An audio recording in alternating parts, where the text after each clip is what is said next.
Assalomu alaykum. Biz sizlar bilan Cyber Institute'ning YouTube qismini xuddi shu natijani noldan qadama-qadam Telegram kutubxonasida yozib tushuntirib o'taman. Birinchi terminalga o'tib, Python va kerakli narsalar o'rnatilganini tekshirib olamiz. Shu yerdan Python version qilib, Pythonimizdan o'rnatilganini tekshirib olamiz. Bizga keyin Fullpack kerak bo'ladi. Fullpack vazifasi audio bilan videoni birlashtirish. Mana ko'rib turibsizlar, menda Fullpack o'rnatilgan. Agar sizda o'rnatilmagan bo'lsa, buni qanday qilib o'rnatishni ko'rib chiqamiz. Brauzerga o'tib, bu yerga Fullpack deb yozamiz. Birinchi tekstga kirib, download tugmasini bosamiz. Burada Windows bo'limiga o'tib turib, Windows builds from GNDev tugmasini bosamiz. Dildan shu kabi oyna ochiladi va bu yerda pastroq tushamiz va ushbu zipni yuklab olamiz. Mana ko'rib turibsizlar, bizning zipimiz yuklandi. Endi buni arxivdan chiqarib olamiz.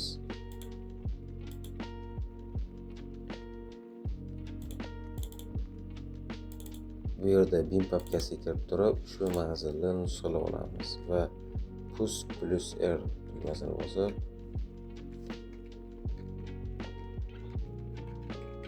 ushbu komandani beramiz. Keyin sizda shu kabi oyna ochiladi. Bu yerdan дополнительный bo'limiga o'tib, переменный среды tugmasini bosamiz. Sizda shu kabi oyna ochiladi. Bu yerda passni tanlab, изменить bosamiz va bu yerga yangi qatordan haligi nusxalab olgan silkamizni qo'yamiz. Okey. Mana sizda Fullpack o'rnatildi. Yangi loyiha yaratib olib, bu yerda terminalimizni ochib olamiz. Terminalni ochib, virtual muhit yaratib olishimiz kerak. Python env Mana virtual muhitimizni ham yaratib oldik. Endi uni ishga tushirib olishimiz kerak. Scripts activate. Mana virtual muhitimizni ham ishga tushirib oldik. Endi kerakli paketlarni o'rnatib olishimiz kerak. Pip install iogram.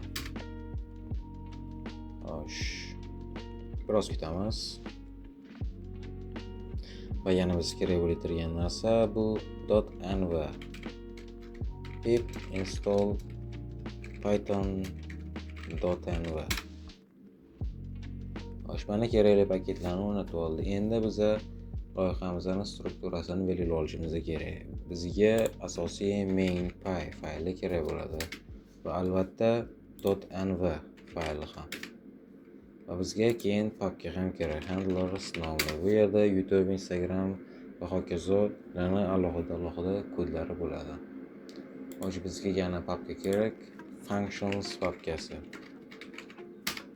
Mana asosiy strukturani ham belgilab oldik.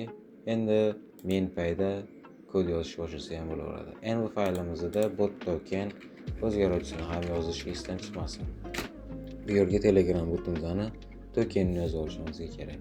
Endi main.pyda kod yozishni boshlasa ham bo'laveradi. Xo'sh, bu yerda bizga kerak bo'ladi import os.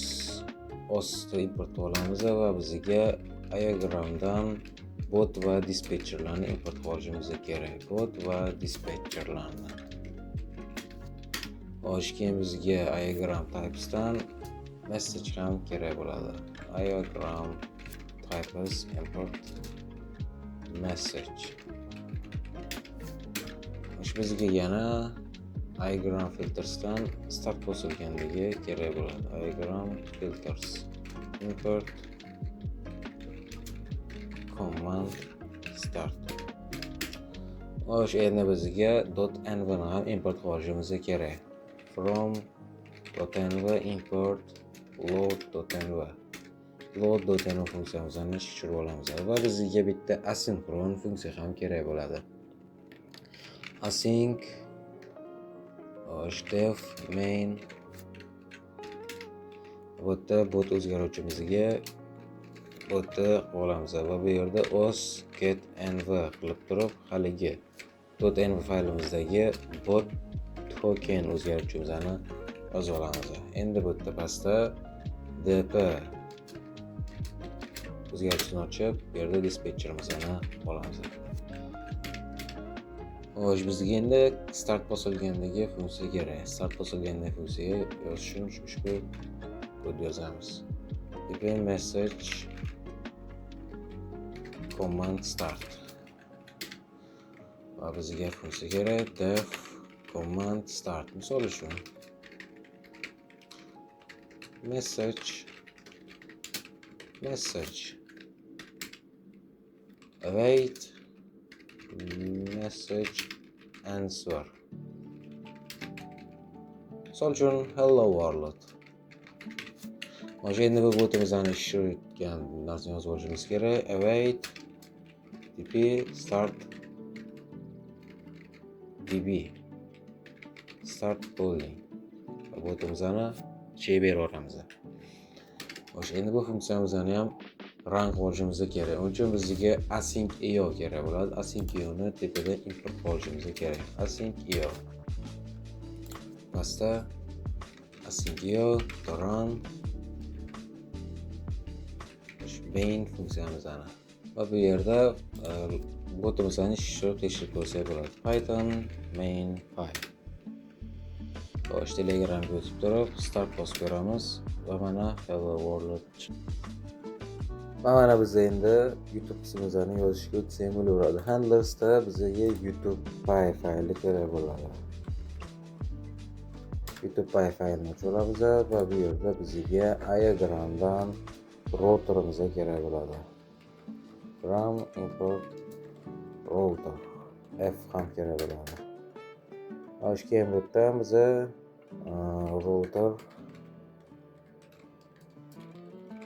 routerimizni tenglashtirib olamiz. Pastdan routerga message bo'lganda f text regexp. Regexp nima uchun? Regexp misol uchun har qanday bu yerda YouTube linklarni olishimiz uchun. YouTube linkdan boshqalar bizga kerak emas hozirgi bu jarayonda. YouTube linklar kelganda shu funksiyamizni ishlash uchun regexp bizga kerak bo'ladi. Regexp ni qayerdan olishni hozir ko'ramiz. Xo'sh, Google kirib turib, bu yerga YouTube regex deb yozamiz. Xo'sh, YouTube regex, YouTube URL regex deb qidiramiz. Mana shu saytga kirib, mana bu nusxalab olamiz. YouTube regex yozamiz. Keyin r shunada mana shuni yozib olamiz. Bu yerga esa YouTube regex o'zgaruvchimizni berib olamiz. Va pastdan async def handle YouTube funksiyamizni yozib olamiz. Yerda bizga message ham kerak bo'lar ekan. Diagram types import message.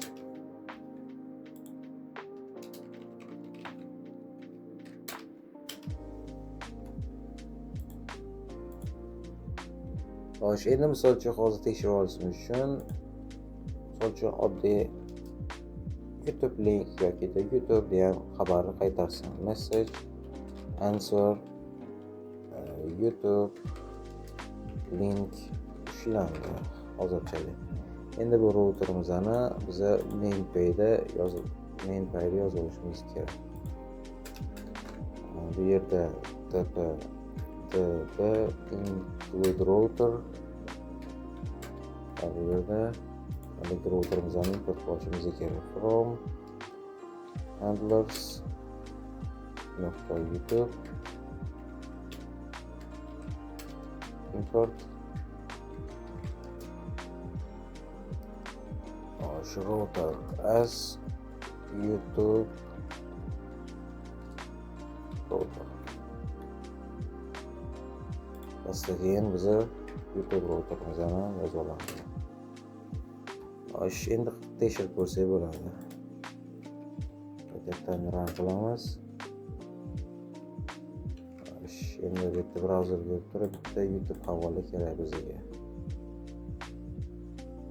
Xohlagan bitta link olamizda bu yerda tashlaytirgan bo'lsa, mana YouTube link ushlanadi. Agar boshqa yozaytirgan bo'lsa, ushlanmaydi. Va endi keyingi navbat shu ushlangan YouTube videoni URL ma'lumotlarini ko'rish. Shuning uchun biz functions papkasining ichida YouTube functions faylni yaratib olamiz va bu yerga bizga kerak bo'ladi ushbu funksiya. Biz bu yerda ytdlb kutubxonasini ishlatganmiz. Shuning uchun uni o'rnatib olishimiz kerak. Pip install ytdlb.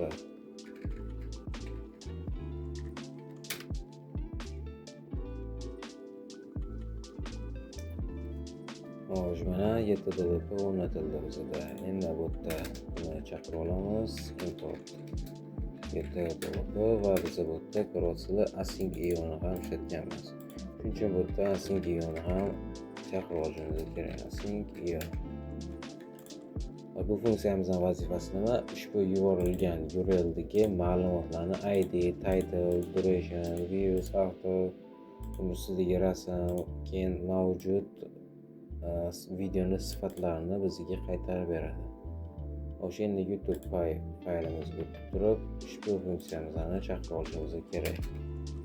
From functions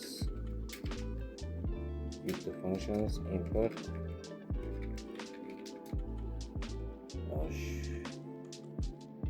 get video info funksiyamizni import qilib olamiz. O'shanda pastda URL teng message text olamiz. Bu haligi foydalanuvchi yuborgan URL. Keyin bu yerda e'tibor bersanglar, funksiyamizda agarda ma'lumot bor bo'lsa true, keyin obyektni datani qaytaradi. Agar ma'lumot bo'lmasa false, keyin xatolikni chiqizadi. Shuning uchun biz bu yerda ishlab olishimiz kerakki, video demizda await bilan get video info funksiyamizni chaqiramiz va bu yerga argument sifatida URLimizni berib yuboramiz. Endi bu yerda bizga ikkita o'zgaruvchi yozib olamiz. Is video exists teng videoni birinchi qismi, ya'ni true yoki false teng bu. Ikkinchisi data video info teng video dot. And if is video, agarda videomiz mavjud bo'lsa, pastda ishlasin. Misol uchun oddiy video infoni konsolga chiqazaydi. Print. Agarda xato bo'lib turgan bo'lsa, video misol uchun mavjud bo'lmay turgan bo'lsa, foydalanuvchilarning o'ziga message await message answer video topilmadi misol uchun. Endi qaytadan ko'ramiz. Ushbu havolamizni yana qaytadan nusxalab olib turib, unga yuborib ko'ramiz. Va mana pastda o'sha video haqida ma'lumotlar kelyapti. Bir necha mana title, duration, views, author va ustidagi rasm ma'lumotlari konsolga chiqyapti. Agarda biz misol uchun videoni noto'g'ri, misol uchun bitta harfni olib tashlaytirgan bo'lsak,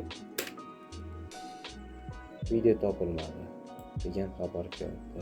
Endigi biz qilayotgan narsa bu, misol uchun video aniqlanganda ushbu videoni rasmi bilan pastda title, keyin audioni yuklaysanmi yoki videoni yuklaysanmi degan foydalanuvchiga xabar yuborish.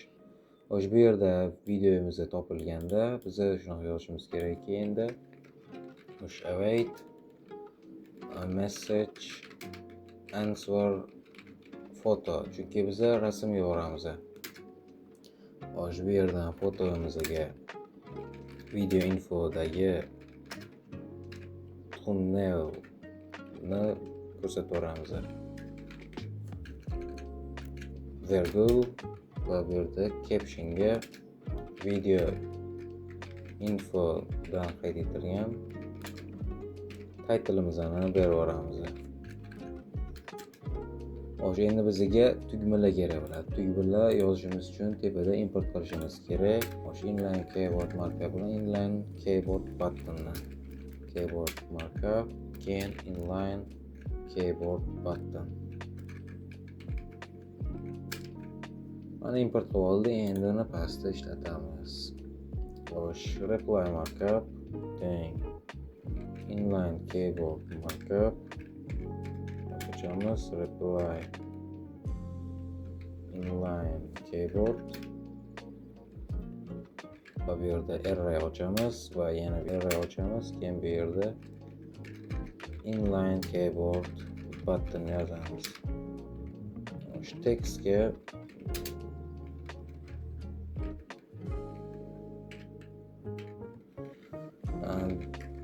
download video deb yozamiz va callback dataga bu yerda virgul qo'yib ketgan f download video deb yozamiz va bu yerga id'sini video info obyektining ichidan id'ni berib yuboramiz.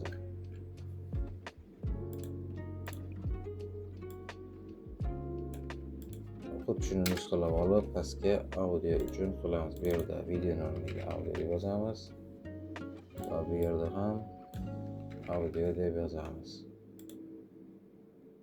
Shu bu yerda endi misol uchun ma'lumot olib kelguncha ma'lum bir vaqt o'tadi. Shuning uchun biz foydalanuvchiga qanaqadir loader ko'rsatib qo'yishimiz kerak. Bu yerda loading degan o'zgaruvchi yaratib await message answer yozamiz va bu yerga qum soatini yozib olamiz. Va video haqidagi ma'lumotlar kelgandan keyin bu yerdan loadingimizni o'chirib tashlaymiz. Xo'sh, mana tayyor ma'lumotni olib kelish. Endi botimizga o'tib turib ishlatib ko'rsak bo'ladi. Misol uchun ushbu havolani olaman va uni yuboraman botga. Botimizni qaytadan ishga tushiraveramiz. Mana qum soat paydo bo'ldi va mana videoni yuklaysanmi yoki audioni yuklaysanmi degan tugmalar. Keyin uni video haqidagi ma'lumot, title va rasmlarni kelib chiqadi bizdan. Xo'sh, endi keyingi qadam biz shu videoni yuklash tugmasi bosilganda videoni yuklashimiz kerak. Buning uchun pastda ushbu callback datani ushlab olishimiz kerak. Ushbu kerak emas. Xo'sh, pastdan yozamiz router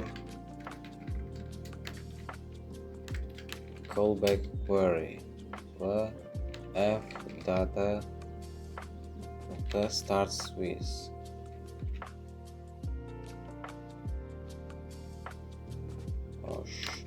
download video.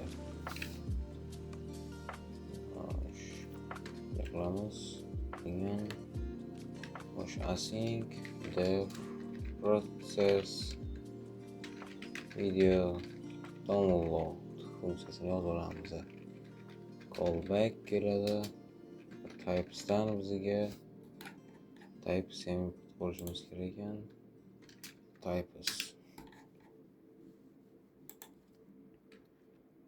Types callback query.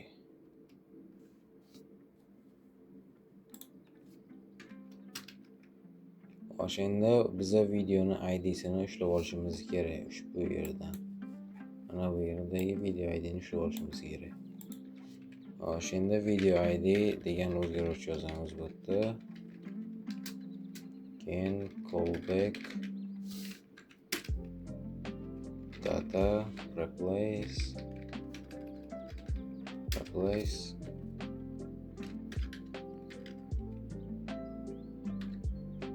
download video.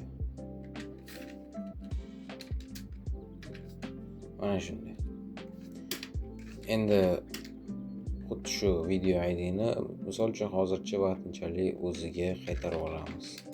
Wait callback nokta message answer bu video ID. Xo'sh, endi esa bu yerda ishga tushiramiz.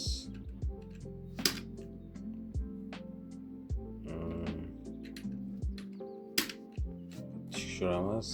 Endi Telegramga o'tib turib, misol uchun haligi linkimizni olamiz va yuborib beramiz.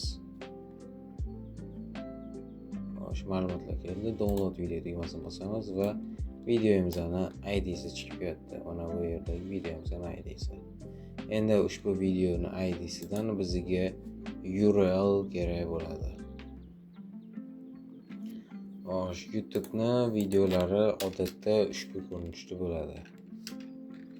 Hosting of https .youtube.com watch so'roq va teng video ID. YouTube videolar odatda shunaqa ko'rinishda bo'ladi. Endi bizga bitta funksiya kerak. YouTube functions faylga kirib olamiz va pastdan biza bitta funksiyani tashlaymiz bu yerga. Bu funksiyaning vazifasi URL yuborilgan YouTube URL'dagi videoni yuklaydi. Bitta os ishlatgan ekanmiz. Import os.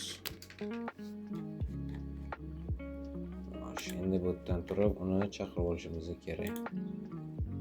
YouTube functions download YouTube video. Ko'rib turibsizlarki, bu yerda biza ikkita narsa qaytaramiz. Birinchisi true, ikkinchisi YouTube video yuklandi yoki yuklanmadi degan xabar. Agar yuklansa true, yuklanmasa false qaytadi. Shu YouTube payga o'tib turib, haligi funksiyamizni chaqiramiz.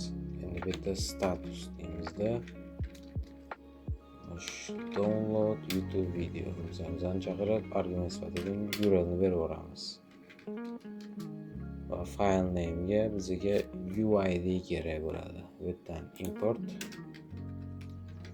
from UID import UID tour versiyasini import qilib olamiz. Bu yerda ya'ni teparoqda file name teng UID tour. Bu bizga unikal nom yaratib beradi. Biz o'sha unikal nom bilan bu yerga yozamiz. File name. Xo'sh, endi download baz bizda albatta videos papkasi. Va bu yerdan quality, ya'ni sifatni tanlab olamiz. Masalan, 720. Mana endi tekshiramiz. If status no bo'lsa,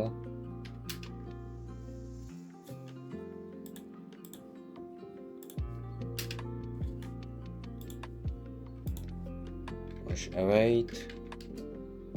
Kelinglar biza misol uchun shu video yuklayotganda qanaqadir tepadagi o'sha loader chiqasin.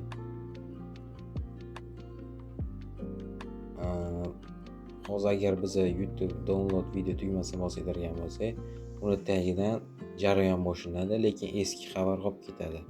Shuning uchun biza eski xabarni o'chirib tashlashimiz kerak. Wait callback message.delete. Shuna qilib eski xabarni o'chirib tashlashga muvaffaq bo'lamiz. Endi loader ham chiqarishimiz kerak. Start loading thing wait callback message answer.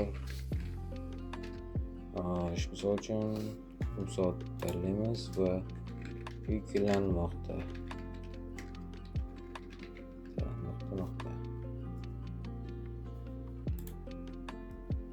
Xo'sh, keyin pastdan yuklab olganimizdan keyin statusi loading edit text qilib xo'sh video yuklandi deb qo'yamiz. Else xo'sh wait loading edit text yüklashda xatolik yuz berdi. Bu yerga boshiga bitta emoji ham qo'yib qo'ysak bo'ladi. X. Bu kerak emas endi bizga. Shu qayta ishga tushirib tekshirib ko'rsak bo'ladi. Ushbu linkni olamiz, yuboramiz. Download video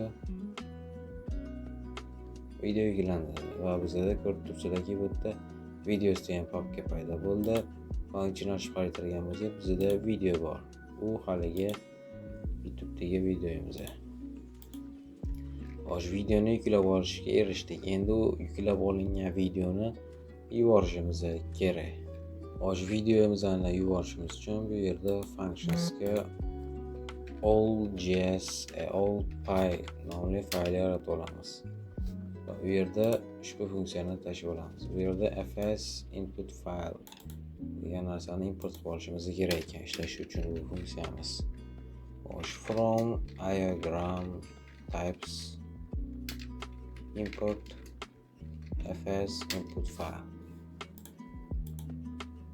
Xo'sh, yuklab olingan fayl nomi bizda mana shu edi.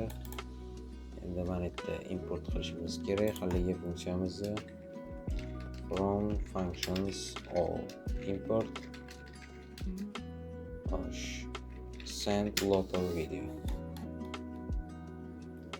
Endi bu yerdan biza send ya'ni yuklab olingandagina send local video funksiyasini chaqiramiz.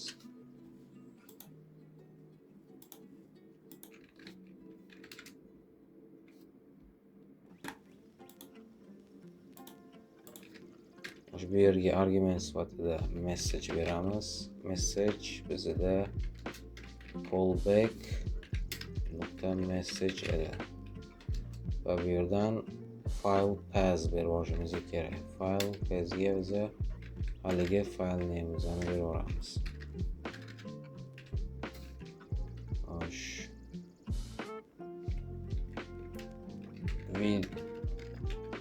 Videos file name va .mp4 formatda ekan. Endi captionga biza nima desa bo'ladi? Misol uchun video muvaffaqiyatli yuklandi misol uchun. Xo'sh, keyin biza yuborganimizdan keyin albatta mana bu loaderimizni o'chirib tashlashimiz kerak. Await loading delete. Keyin qaranglar, biza tepada ham shu funksiyamizda try catchga urmagan ekanmiz. Shuni qilamiz va try va bu yerda exception SA turib mabodo xatolik yuz bertirgan bo'lsa, xatolikni konsolga chiqazamiz. Xo'sh,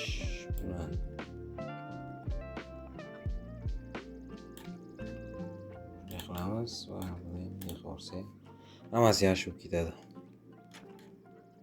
Xo'sh, buni ham biz try catchga urib olamiz. Try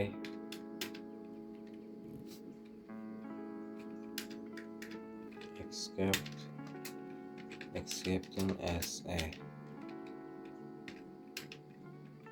Print str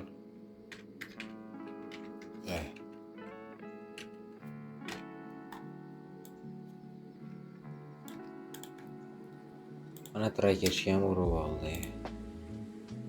Xo'sh, endi tekshirib ko'rsak bo'ladi. Ushbu videomizni olamiz va yuboramiz. Ma'lumot keladi. Download video. Video yuklandi. Xo'sh. Qayta ishga tushaveramiz. Videoni olamiz va qayta yuboramiz. Download video. Yuklandi. Va mana ko'rib turibsizlar, videomizni muvaffaqiyatli yubordi. Endi keyingi navbat xuddi shuni audiosini ko'rish. Xuddi shuni olamiz va nusxa ko'chirib va pastga tashlaymiz. Bu yerda endi download video emas, audio bo'ladi. Bu yerda ham video emas, audio. Bu yerda ham audio yozamiz video o'rniga. Yuklanmoqda. YouTube Watch. Bu yerda download video, YouTube video funksiyasi ishlayapti. Uning o'rniga biza bu yerda shu funksiyamizni tashlaveramiz. Bu foto tepadagi qarab faqatgina audiosini yuklashi belgilab beradi. Xo'sh, keyin bu yerda all payga biza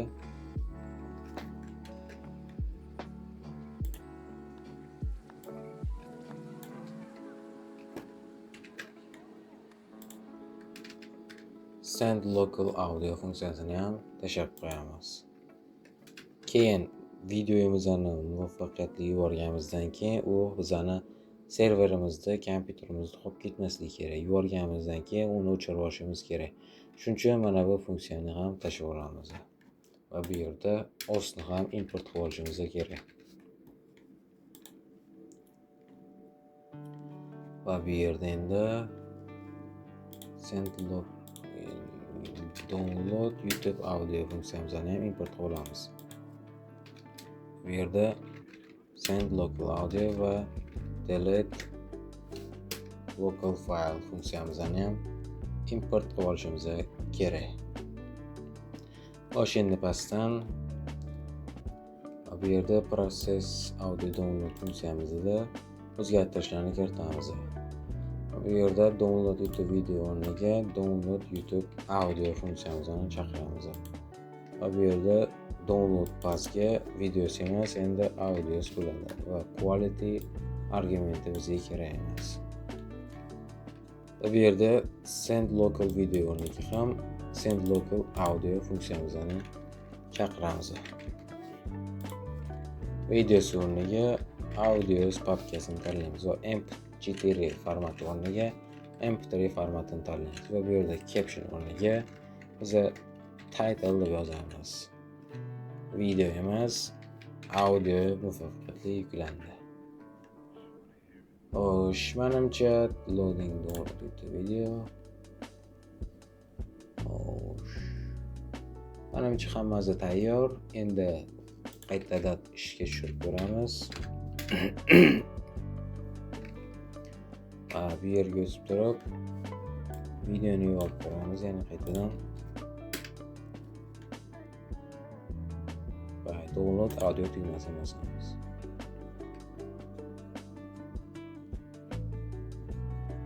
Va mana ko'rib turibsizlar, ushbu videomizni audiosini bizga yuklab berdi. Va bu yerda ko'rib turibsizlar, bizga yuklangan fayllarimiz serverda qolib ketyapti. Shuning uchun biz oxirida hamma natija yakunlangandan so'ng uni o'chirib tashlashimiz kerak. Bu yerda finally deb yozamiz va delete local file funksiyamizni chaqirib file pathga biza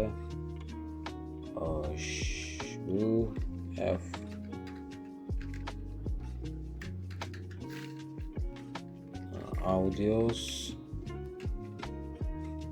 keyin bu yerda bizda Mana bu file name'ni trade'dan tashqariga yozamiz. Va bu yerda file name'ga yozamiz. Bu yerda mp3 formatini ham qo'yib ketishimiz kerak. Xuddi shu narsani tepada video yuklash funksiyamizga ham yozib olamiz. Va bu yerda file name'ni ham trade'dan tashqarida yozib olamiz.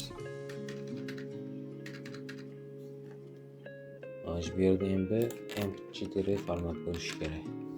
Endi qaytadan ishga tushiramiz va tekshirib ko'rishimiz ham mumkin.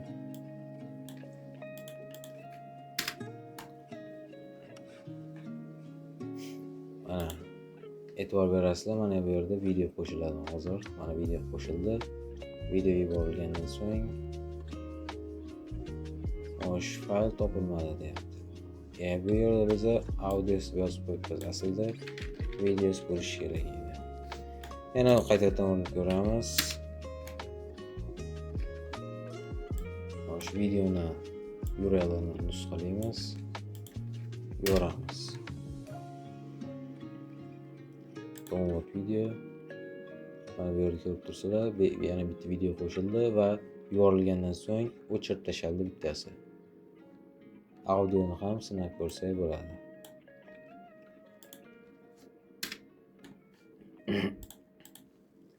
Download audio yuklanmoqda. Video yuklandi. Mana ko'rib turibsizlar, yuklangandan so'ng o'chirib tashlandi. Mana botimiz ham tayyor. Mayli, hammaga rahmat. Keyingi videolarimizda ko'rishguncha.